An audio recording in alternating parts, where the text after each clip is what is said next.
Eh bien, bonsoir à tous les amis, supporters, sportifs parisiens, parisiennes, supporters, sportifs d'autres clubs, amoureux, amoureuses du football, bienvenue à vous. Bon les amis, écoutez, j'ai le plaisir de vous retrouver pour une toute nouvelle vidéo. Je vous avais dit, là c'est la trêve internationale, le PSG ne joue pas, donc on va pouvoir avancer dans ma série Mon PSG à moi, la série des Coupes de France remportées par le PSG avant l'ère Qatari, des vidéos aussi d'actualité. Tiens là aujourd'hui je vais en parler, je voudrais répondre à Riolo parce que on va me dire, pourquoi tu te casses la tête de répondre? Si, c'est important de répondre. C'est important parce que beaucoup de supporters du PSG qui regardent mes vidéos écoutent l'After RMC et se laissent berner et duper par les avis de ces mecs-là qui font une cabale contre le Paris Saint-Germain. Parce que comme je l'ai déjà expliqué plein de fois, le Paris Saint-Germain, le bad buzz sur le PSG, ça fait plus d'audimat. Et puis cette émission, c'est devenu un petit peu un règlement de compte. Je l'aime pas lui, je suis jaloux, j'aime pas, donc je vais... Voilà, c'est comme ça. J'en prends pour preuve Jérôme Roten, par exemple, dans Roten sans flamme. Roten, l'année dernière, qui faisait une grosse cabale contre le PSG, et notamment sur Leonardo. C'était Leonardo le fautif quasiment de tout, le coupable de tout. Parce que pour X raisons, Leonardo, je sais pas, peut-être que Leonardo lui donnait pas d'infos, lui donnait pas d'exclus, bouchait les infos au niveau de ce gars-là, ou peut-être il l'a snobé en tribune présidentielle, ou peut-être pas invité en présidentielle comme certains. Donc voilà, il était en cabale contre Leonardo. Et là, vous verrez maintenant, Campos est venu dans son émission, que Campos s'entend très bien avec lui, et qui était déjà venu à l'époque quand il était directeur sportif de Lille dans son émission. Là, vous allez voir la différence de traitement de Roten envers Campos, beaucoup plus d'indulgence, beaucoup plus de... si Campos fait des erreurs que Leonardo faisait, il sera beaucoup plus indulgent, et vous verrez qu'il sera beaucoup moins critique envers le PSG. Vous verrez bien ce que je dis, les amis. Voilà. Alors que moi, le premier, Leonardo, je suis le premier à le dire que son deuxième passage, c'est pas du tout une réussite comme le pré-passage. Mais il y avait beaucoup d'abus quand même chez Roten envers Leonardo, c'était vraiment la grosse fixette. Riolo, c'est exactement pareil. Riolo, il est en cabale contre le PSG, encore plus depuis que les supporters parisiens l'ont dégagé de Twitter, parce qu'il faut savoir que il a été dégagé de Twitter, Riolo, parce qu'il a fait un tweet où il insulte les supporters du PSG de cocu, d'accord ? Mais il s'est posé ensuite en victime en disant ouais mon giclé, etc. Alors que moi je me fais insulter, alors que c'est le premier à insulter les mecs en privé, insulter les gens et même leur maman sur les réseaux sociaux en privé. On le sait tous ceux qui sont sur Twitter ont tous vu les captures d'écran des messages privés de Riolo. Donc voilà, donc c'est le mec qui agresse et ensuite qui vient faire la petite victime qui pleurniche. Donc là encore plus maintenant que les supporters du PSG l'ont dégagé sur Twitter, il est encore plus en cabale contre le PSG. Voilà. Je ne sais pas pourquoi, peut-être parce que aussi il est dégoûté de ne pas avoir eu un poste au PSG, c'est pour ça qu'il insistait dernièrement à dire « moi je serai meilleur président, moi je milite pour être président du PSG ». Il est en cabale constante contre le Paris Saint-Germain, c'est infernal. Et là, après le match face à Lyon, on m'a dit d'aller écouter ce que j'ai entendu dans son analyse, c'est trop. Au bout d'un moment, c'est trop. Le mec nous dit que si Mbappé est mauvais, est moins bien, c'est à cause du PSG, bien sûr, parce que le PSG n'a pas tenu ses promesses. C'est à cause de Messi et Neymar parce qu'ils lui font de l'ombre et parce que il aurait fallu tourner le projet tout autour de lui et dégager Neymar et Messi cet été. Donc c'est de la faute à Messi et Neymar si Mbappé est plus perso et moins bien. Puis c'est de la faute du PSG qui n'a pas rempli ses promesses. Oui, parce que Mbappé c'est un de ses chouchous. Par contre Neymar qu'il a dans le pif, Riolo. D'ailleurs, en parlant de Neymar, les amis, moi, je suis quelqu'un de juste.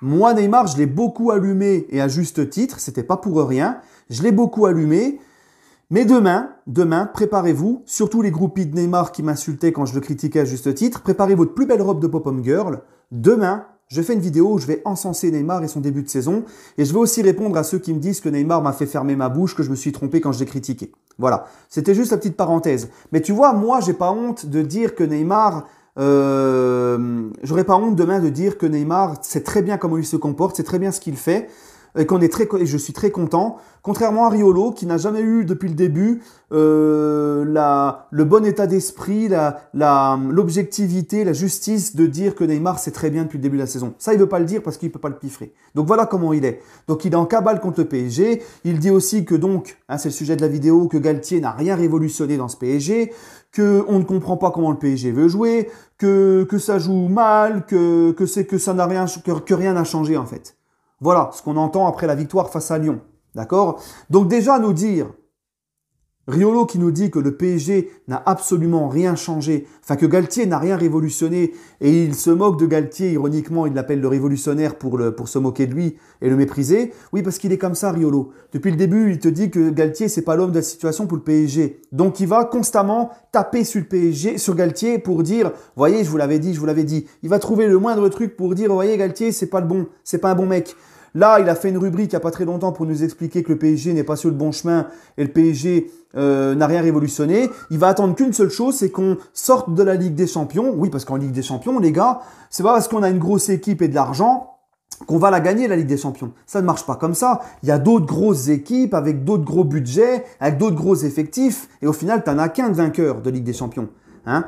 Donc, il va attendre qu'on sorte de la Ligue des Champions pour nous expliquer et nous dire et surfer sur son fameux « je vous l'avais dit hein ». Il va attendre qu'on sorte de la Ligue des Champions pour nous dire « eh ben vous voyez, le PSG, il n'y a rien qu'à changer, et puis Ben Nasser ceci, puis Lemir cela, puis Galtier ceci, puis Campos cela ». Voilà, il attend que ça. Il n'attend que ça pour pouvoir surfer sur son fameux « je vous l'avais dit ». Même si on sort de Ligue des Champions en étant irréprochable, en ayant tout donné, mais qu'on est tombé sur plus fort que nous, ce qui peut arriver dans cette compétition. Parce qu'encore une fois, le PSG n'est pas le seul gros club avec des gros moyens dans cette compétition. Donc il est comme ça. Donc nous dire que Galtier n'a rien révolutionné, déjà Campos il l'a dit, parce que c'est pas parfait encore, on le sait. Campos lui-même l'a dit, il faut du temps. Et lui, en 2 mois, là, en 1 mois et demi, il est capable de dire que Galtier n'a rien révolutionné. Tu vois? Alors que moi, je suis tout à fait, mais alors tout à fait contre son avis, qui est encore un avis de délit de sale gueule, puisque moi, les amis, pour moi, bien sûr que si, que Galtier a révolutionné des choses au PSG. Galtier et Campos, les deux. Déjà avec le loft, t'as giclé de ton effectif, alors que ça soit en vente ou en prêt, mais t'as des mecs qui sont partis, qui étaient dans le loft, t'as instauré un loft pour pousser ces mecs, leur faire comprendre qu'il faut partir. T'as réussi à te débarrasser de tous les indésirables, d'accord?